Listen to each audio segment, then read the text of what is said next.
Keajaiban Tuhan nyata bagi kami. Karena Engkau selalu melakukan perkara-perkara ajaib bagi kami. Dan kami percaya hidup kami pasti menjadi ajaib. Karena Tuhan kami ajaib. Buat kami melihat, mengalami dan mengerti bahwa Tuhan selalu ajaib. Bapak, terima kasih buat hati ini berbeda. Karena kami mengenal Tuhan. Karena kami menyukai Tuhan. Karena kami mengenal kebenaran. Karena kami mengerti kebenaran bahwa Engkau Tuhan sungguh nyata bagi kami. Dan kami berdoa, berikan kami pewahyuan, pengertian, pemahaman bahwa dalam hidup ini semua karena Tuhan semata-mata. Engkau berkarya bagi kami saat ini, Bapa. Kami siapkan hati untuk mengalami lawatan, untuk mengerti kehendak Bapa, untuk menjadi seperti yang Bapa mau. Bapa, berkati kami semua di dalam nama Yesus kita bersyukur. Amin. Selamat kembali. Perlu kita mengerti, sebelum Tuhan Yesus naik ke surga, Tuhan Yesus berpesan kepada murid-muridnya. Ya, ini ayat sudah sering didengar, mungkin hafal. Dikatakan Kisah Rasul 1 ayat 8. Apa yang dikatakan di situ? Kalau Roh Kudus turun atas kamu, apa yang terjadi? Kita akan menerima kuasa. Sudah mengerti artinya itu? Untuk apa? Menjadi saksi di mana? Yerusalem, Yudea, Samaria sampai ke ujung bumi. Sudah tahu menerima kuasa seperti apa? Ini butuh pengertian yang dalam. Kalau saya pakai mic bisa dengar ya? Pengertian yang dalam. Sudah mengerti bahwa hidup ini karena Tuhan yang beracara, bukan manusia. Jelas. Tuhan yang berdaulat atas kehidupan manusia. Sudah tahu kabel? Ya, kabel ya. Kabel tidak ada artinya kalau ada aliran listrik. Tapi perlu dialiri, jangan main-main. Coba pegang. Kalau nggak stroke. Betul? Kabel ini kan ada aliran listrik. Begitu disalurkan ke lampu, kita nyalakan off atau on, ya. Kita on, apa yang terjadi? Lampu nyala. Kabel yang ada aliran listrik ini kita salurkan ke AC, udara jadi dingin. Kita salurkan ke multimedia, TV-nya menyala, luar biasa. Saya mengerti. Begitu ada aliran listrik, dahsyat. Kalau nggak percaya, pegang kabel ini. Hal yang sama, kalau Roh Kudus turun atas kamu, kamu dipenuhi Roh Kudus. Begitu aliran mengalir dalam hidupmu, engkau menjamah orang sakit sembuh. Engkau menjamah orang terikat dibebaskan. Engkau menjamah orang lumpuh berjalan. Manifestasinya nyata. Engkau harus mengerti kebenaran ini. Ini sebab kerjaan Tuhan. Maka saya suka selalu pegang tangan. Karena ada di sini. Ilustrasi ya, contoh. Imam aja di sini, Imam. Kita sudah mengerti bahwa orang Kristen itu dahsyat dan ajaib. Kalau ada Roh Kudus dalam hidupmu, engkau pasti menjadi tanda-tanda ajaib. Lihat alirannya mengalir. Pegang saja, Mas. Sentuh aja. Nggak ada apa-apain. Sentuh aja. Ambil urapannya, ambil. Kamu terima.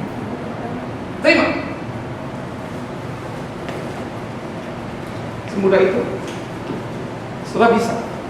Saudara bisa. Karena punya Roh Kudus yang sama. Tidak ada yang mustahil bagi orang percaya. Kamu harus turun atas kamu.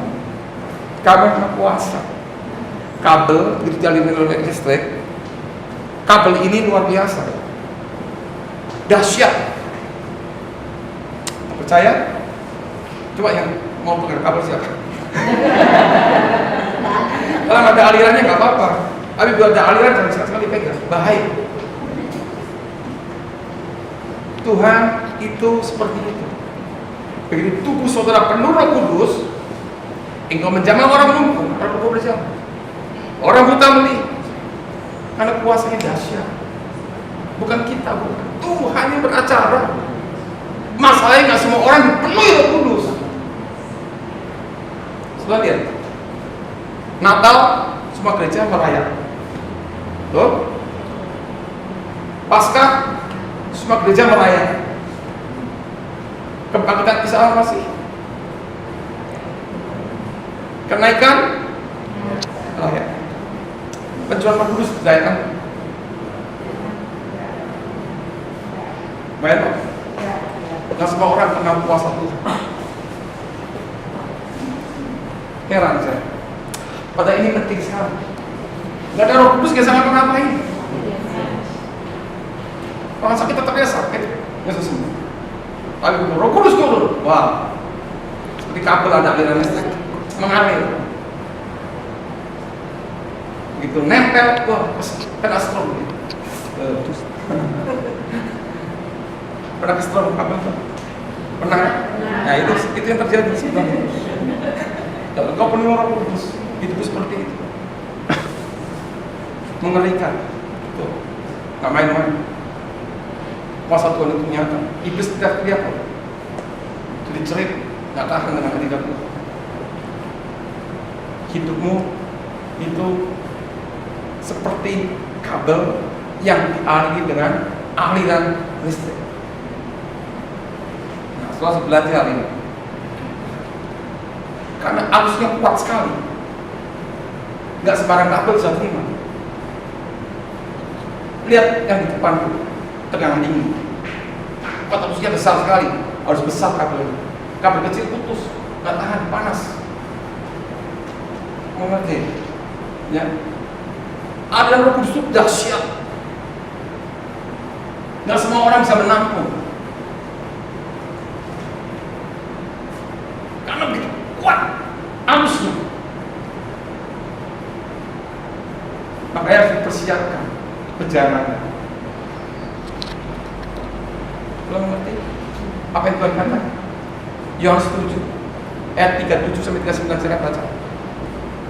Di bawah Alkitab silakan lihat. Yohanes 7 ayat 37 sampai 39. Sudah ketemu? Yohanes 7 ayat 37 39. Orang siapa haus, baiklah datang dan minum. Pada hari terakhir. Ya, mulai dari itu awalnya. Saya akan baca. Hari terakhir, yaitu pada puncak perayaan itu, Yesus berdiri dan berseru, barang siapa haus, baiklah ia datang kepadaku dan minum. Barang siapa percaya kepadaku, seperti yang dikatakan oleh kitab suci, dari dalam hatinya akan mengalir aliran-aliran air hidup. Yang dimaksudkannya ialah roh yang akan diterima oleh mereka yang percaya kepadanya. Sebab roh itu belum datang, karena Yesus belum dimuliakan. Selamat mengerti. Itu Yesus naik ke surga, roh itu dicurahkan. Dan itu akan mengalir dari mana? Hati ini mengalirkan aliran seperti kabel mengalirkan listrik. Listrik butuh media, perlu dialirkan, yaitu kabel. Roh Kudus butuh media, yaitu bencana-bencana manusia. Hati yang murni akan mengalirkan aliran yang ajaib dan dahsyat. Ya semua hati murni. Halo, 2 Timotius 2 ayat 20, silakan baca. Dan semua perabot dalam rumah itu emas dan perak, ada terbuat dari tanah liat, dari kayu. Tapi untuk hal-hal yang mulia harus terbuat dari emas. 2 Timotius 2 ayat 20. Silakan baca. Perabot rumah. Dalam rumah yang besar bukan hanya terdapat perabot dari emas dan perak, melainkan juga dari kayu dan tanah. Yang pertama dipakai untuk maksud yang mulia, dan yang terakhir untuk maksud yang kurang mulia. Saudara mau melakukan perkara-perkara besar, maksud yang mulia, perabot itu harus terbuat dari emas. Hatimu murni, mulia, emas mulia. Apa yang ada di hatimu? Ini menentukan aliran Roh Kudus. Ada barang sesuatu di hati ini yang gak benar, Roh Kudus gak mengalir. Tuhan mau mencari berjalan. Makanya ditawari, mata Tuhan menjelajah seluruh bumi. Mencari siapa? Orang yang bersungguh hati. Begitu Tuhan menemukan orang ini, apa yang terjadi? Tuhan melimpahkan kekuatannya. Oh, ajaib. Tuhan yang berkarya, Tuhan yang bekerja. Kekuatan Tuhan dinyatakan. Makanya hidupnya luar biasa. Karena apa? Karya Tuhan, bukan karya manusia. Tuhan kerja melalui hidup kita sebagai bejana yang dipersiapkan untuk mengalirkan. Ngerti? Apa yang dialirkan? Kuasa, karunia-karunia. Listriknya tetap sama, tapi fungsinya bermacam-macam. Untuk nyalain AC, untuk nyalain sound system, untuk nyalain lampu. Sama alirannya, sama halnya. Roh Kudusnya sama, tapi manifestasinya banyak. Orang lumpuh berjalan, orang buta melihat, orang mati bangkit. Wow, sama alirannya. Di Soe itu yang melayani hebat-hebat itu bukan orang terkenal. Saya juga baru tahu namanya. Ibu Yakoba, ya, orang mati 3 hari bangkit. Kayak rasa aku sudah busuk itu 3 hari bangkit. Namanya terkenal, hatinya benar. Ibu ini berdoa suruh Tuhan puasa 3 hari, berdoa suruh puasa 3 hari puasa, ya, berdoa puasa. Apa yang terjadi? Air berubah jadi anggur. Ya, pekerjaan siapa itu? Tuhan. Manusia yang bisa buat mujizat, Tuhan yang buat mujizat. Tapi Tuhan mencari bejananya, Tuhan mencari medianya. Adakah media yang akan Tuhan aliran air hidup ini? Seperti kabel media untuk mengalirkan listrik. Jadi betapa pentingnya saudara mengerti, kalau engkau rindu dipakai Tuhan dengan ajaib dan dahsyat, pastikan di hatimu ada kemurnian hidup ini. Tuhan bisa dimanipulasi, because He knows everything in our heart. Jangan memanipulasi Tuhan. Bagaimana hati yang murni? Ada bedanya orang menyembah Tuhan karena program, karena terpaksa, dengan orang yang menyembah Tuhan karena hatinya haus, rindu dan lapar akan berbeda. Dari hati mengalir aliran air hidup. Ada beda yang orang bekerja karena terpaksa bekerja, dengan orang bekerja karena hatinya menyukai pekerjaannya. Beda nggak? Sama-sama bekerja. Dari hati mengalir air hidup. Tuhan tahu siapa Kain, siapa Habel. Dua-duanya beraktivitas agama, dua-duanya beraktivitas memberikan persembahan rutin, luar biasa. Tapi Tuhan tahu hatinya Kain, Tuhan tahu hatinya Habel. Siapa yang benar? Tuhan bisa dimanipulasi. Pastikan kau punya hati yang murni dapat. Kalau kau rindu pakai Tuhan ajaib. Di tempat itu Tuhan mencari berjalan untuk mengubah Indonesia, untuk mengubah Jakarta. Orang seperti ini langka. Tapi kalau orang ini dipakai Tuhan, sudah lihat, gak bisa digoyang, gak bisa digoncangkan oleh dunia. Lihat orang yang murni hidup, yang takut akan Tuhan. Contohnya saja, yang sudah ada di pemerintahan ini, di mana Indonesia akan berubah. Melalui satu orang Chinese, Kristen, orang minoritas, orang bilang ya, orang Chinese, Ahok, bisa mengubah pemerintah. Mustahil. Kalau bukan tangan Tuhan nggak mungkin. Disolimi, ditekan, selalu cari-cari kesalahannya. Tangan Tuhan dilawan, bohong. Nggak bisa menang, malah masuk KPK semua. Kalau Roh Kudus bekerja itu ajaib. Dengan kata lain, orang-orang seperti ini mencoba memegang aliran listrik yang ada di kabel. Binasa semua, kan? Nggak tahan, nggak? Kalau ada Roh Kudus dalam hidupmu, engkau hidup benar. Jangan takut. Tuhan itu nyata di dalam percaya. Nggak akan mustahil. Tuhan bisa membuat yang tidak ada menjadi ada. Ini pekerjaan Roh Kudus. Hidup ini untuk melahirkan janji-janji Tuhan, bukan melahirkan keinginan-keinginan manusia. Loh, apa janji Tuhan? Lahirkan menjadi nyata. Engkau menjadi history maker, engkau menjadi kepala bukan ekor, engkau menjadi pemimpin, engkau menjadi pengaruh. Itu semua terjadi karena Tuhan bekerja untuk merapi firman. Siap? Ya, tidak ada yang mustahil. Setelah lihat apa yang terjadi, suatu kita bertindak untuk apa yang benar, pasti melahirkan janji Tuhan. Suatu Abraham bertindak untuk apa yang baik, karena istrinya berkata, aku mandul, udah tua, gak punya keturunan, ambil aja Hagar. Siapa tahu melalui Hagar punya keturunan. Abraham melihat, dipandang baik oleh Abraham karena usulan dari istri.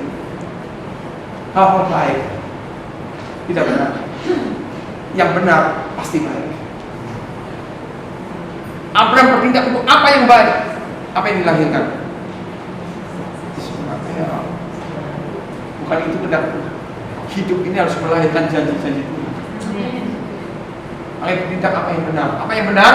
Apa kata Roh Kudus? Oh, Tuhan sudah berfirman, itu pasti akurat, itu pasti benar. Itu sebabnya sudah belajar taat. Ini yang sulit, karena bejananya nggak semuanya taat. Dengan suara Tuhan yang susah, betul dengan itu. Benar nggak suara Tuhan? Kalau engkau mengerti kebenaran, hidup ini selalu ajaib, karena Tuhan itu selalu bekerja untuk menggenapi firman. Tuhan bekerja untuk hal-hal yang benar. Makanya jangan percaya kemampuan kita. Sehebat-hebatnya manusia tidak bisa menggantikan kepercayaan Tuhan. Kalau ajaib, tidak terpikirkan, tidak bisa dimengerti. Karena pekerjaan Tuhan itu supranatural. Manusia itu terbatas, Tuhan itu tidak terbatas. Makanya Tuhan butuh hati manusia. Just believe, percaya saja. Karena bagi orang percaya yang mustahil. Ini sering saya ulang-ulang supaya mengerti. Ya, jangan hidup seperti Thomas. Lihat dulu baru percaya. Kalau sudah lihat, sudah butuh hati percaya, sudah tahu sudah lihat. Justru karena belum bisa melihat, percaya justru. Aminkan. Jangan pernah mendukakan Roh Kudus. Hanya percaya saja, Tuhan kau benar, karena kau maha tahu, karena kau tahu apa yang akan terjadi. Itu sebabnya Tuhan berfirman, memberitahu. Kalau diberitahu nggak mau, ya gimana? Stubborn, rebel, belajar taat. Apa kata Tuhan? Just do it, lakukan saja. Karena Tuhan mengerti bagaimana menggenapi firman-Nya. Kita nggak pernah ngerti. Jelas?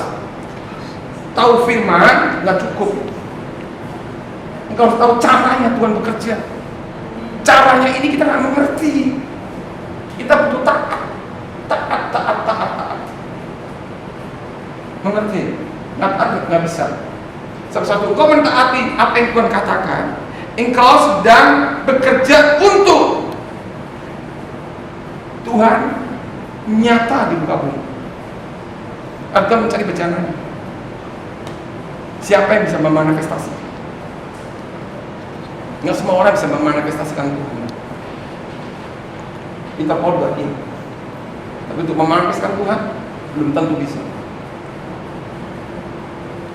Kita mencari cara untuk memanifestasikan Tuhan di bawah. Orang-orang ini spesial, Tuhan tahu. Nggak semua orang. Makanya Tuhan tahu hati manusia.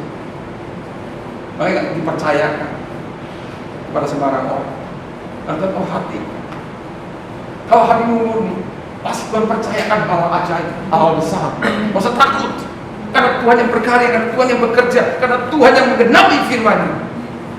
Tapi untuk penggenapannya ini kan ada kondisinya. Siapa yang bisa menerima? Halo. Buat hati ini semurni-murni, takut akan Tuhan. Jangan mencintai harta. Cintai Tuhan. Harta akan mengejar hidup. Karena kau keturunan Abraham.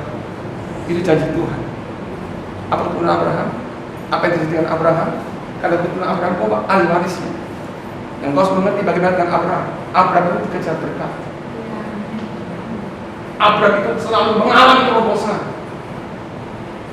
Itulah kekristenan. Nikmati akhir zaman ini. Bahwa hidup kita dikejar berkat. Bahwa hidup kita aja. Karena kita menjadi bencana yang murni, yang penuh dengan aliran air hidup, penuh dengan Roh Kudus. Dan ini kekristenan yang membedakan dunia. Siapa umatnya, siapa bukan. Orang benar akan memerintah di muka bumi. Apa kau benar? Tunjukkan bahwa kau benar. Punya hati mengasihi Tuhan. Takut akan Tuhan. Ada aliran air hidup di situ. Mujizat itu nyata. Berkat itu nyata. Hidup ini penuh kemuliaan Tuhan. Karena Tuhan ditinggikan oleh umatnya. Halo? Kau harus mengerti bahwa umat perjanjian itu penuh dengan mujizat. Ajaib ya? Luar biasa. Karena itu ketetapan Tuhan. Melalui umatku, namaku akan ditinggikan di muka bumi. Bagaimana caranya? Makanya Tuhan katakan, lebih baik aku pergi ke surga supaya Roh Kudus dicurahkan. Waktu Roh Kudus dicurahkan, engkau akan menerima kuasa yang menjadi saksi. Wow, luar biasa. Inilah penggenapan di akhir zaman ini. Engkau menjadi saksi-saksi Tuhan. Bukan kebetulan Indonesia penuh mujizat. Negara mana sih yang ada air jadi anggur? Negara mana yang ada seperti itu? Oh, only Indonesia. Arti Indonesia khusus sebagai itu. Engkau dipakai Tuhan luar biasa. Melalui Indonesia, nama Tuhan lebih mulia. Amin. Siapa yang memuliakan? Saya. Saudara yang akan memuliakan Tuhan. Karena saudara penuh Roh Kudus. Saudara penuh dengan kuasa. Akan keluar di tempat ini menjadi tanda-tanda ajaib. Siap.